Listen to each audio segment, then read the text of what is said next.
திருச்சிற்றம்பலம். K. சங்கரின் கீதை சேனலை தினமும் பாருங்கள். இந்த வீடியோவை லைக் செய்யுங்கள், ஷேர் பண்ணுங்கள் மற்றும் மறக்காம சப்ஸ்கிரைப் செய்யுங்கள். தேங்க்யூ. திருச்சிற்றம்பலம். மெய்ப்பொருள் நாயனார் வரலாறு. மெய்ப்பொருள் நாயனார் திருவடிகள் போற்றி போற்றி. திருக்கோயிலூரில் மலாடர் மரபில் தோன்றி மன்னராக மெய்ப்பொருள் நாயனார் நல்லாட்சி செய்து வரும்போது தான் தேடிய செல்வங்கள் அனைத்தும் சிவபெருமானை நினைத்து திருநீறு பூசும் சிவனடியார்களுக்கே என நினைத்து வாழ்ந்து வந்தார். அந்நாளில் அவரிடம் பலமுறை போரில் தோற்ற முத்தநாதன் என்னும் பகை அரசன் மெய்ப்பொருள் நாயனாரை வெல்லும் ஆசையால் ஒரு சூழ்ச்சி செய்தான். அவன் சிவனடியார் போன்று உடம்பெல்லாம் திருநீறு பூசி தலைமுடியை முடித்து கட்டி கையில் சில புத்தகங்களை எடுத்து அதனுள்ளே கத்தியை மறைத்து வைத்து பொய்த்தவ வேடம் கொண்டு மன்னரின் மாளிகை சேர்ந்தான். வாயில் காவலர்கள் தடுத்தும் கேளாது உள்ளே செல்ல முயன்ற போது மெய்ப்பொருள் நாயனாரின் மெய்க்காவலரான தத்தன் என்பவர் முத்தநாதனை தடுத்து மன்னவர் உறங்குகிறார் என்று கூறினார். அதனை கேளாது மன்னவரின் படுக்கை அறைக்கு நுழைந்தான். பொய் வேட முத்தநாதன் மன்னர் உறங்கிக் கொண்டிருக்க அரசியார் அருகில் அமர்ந்து கொண்டிருந்தார். சிவனடியாரை கண்ட அரசியார் மன்னரை எழுப்பினார். எழுந்த மன்னர் தன் எதிரில் சிவனடியார் வேடத்தில் இருந்த முத்தநாதனை கண்டு வணங்கினார்.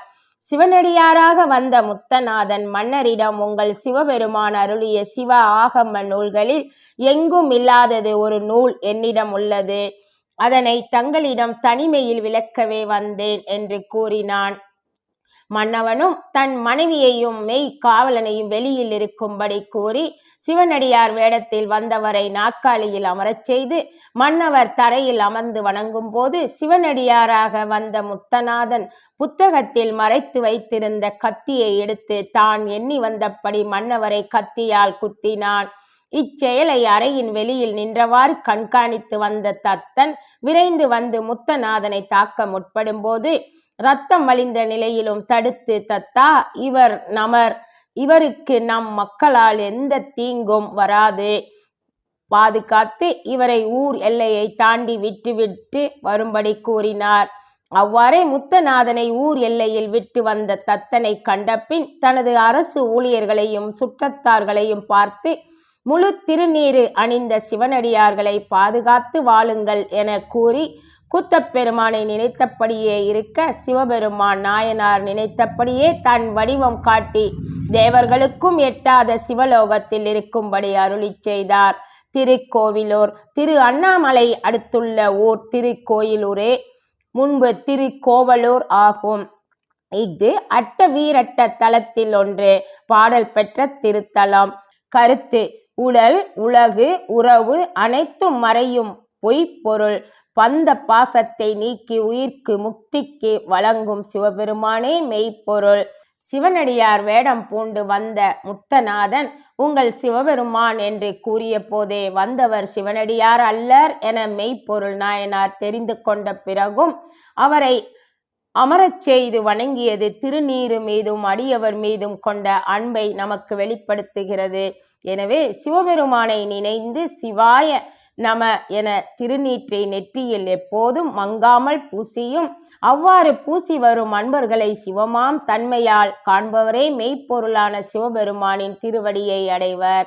இன்பம் விளையான் இடும்பை இயல்பென்பான் துன்பம் உறுதல் இலன் என்பது திருவள்ளுவரின் வாக்கு. ஞானிகள் இவ்வுலகத்தில் வாழும் உயிர்களின் நலத்திற்காக தன்னையும் இழப்பர். எவரேனும் தாமாக லாடத்து இட்ட திருநீரும் சாதனமும் கண்டால் உள்கி உவராதே அவர் அவரை கண்ட போதே உகந்து அடிமைத்திறம் நினைந்து அங்கு உவந்து நோக்கி இவர் தேவர் அவர் தேவர் என்று சொல்லி இரண்டு ஆட்டாது ஒளிந்து ஈசன் திறமே பேணி கவராதே தொழும் அடியார் நெஞ்சினுள்ளே கன்றாப்போர் நடுத்தரியை காணலாமே. திருநாவுக்கரசர் நாயனார் திருவடிகள் போற்றி போற்றி. மெய்ப்பொருள் நாயனார் திருவடிகள் போற்றி போற்றி. திருச்சிற்றம்பலம். திருச்சிற்றம்பலம். கே. சங்கரின் கீதை சேனலை தினமும் பாருங்கள். இந்த வீடியோவை லைக் செய்யுங்கள், ஷேர் பண்ணுங்கள் மற்றும் மறக்காம சப்ஸ்கிரைப் செய்யுங்கள். தேங்க்யூ.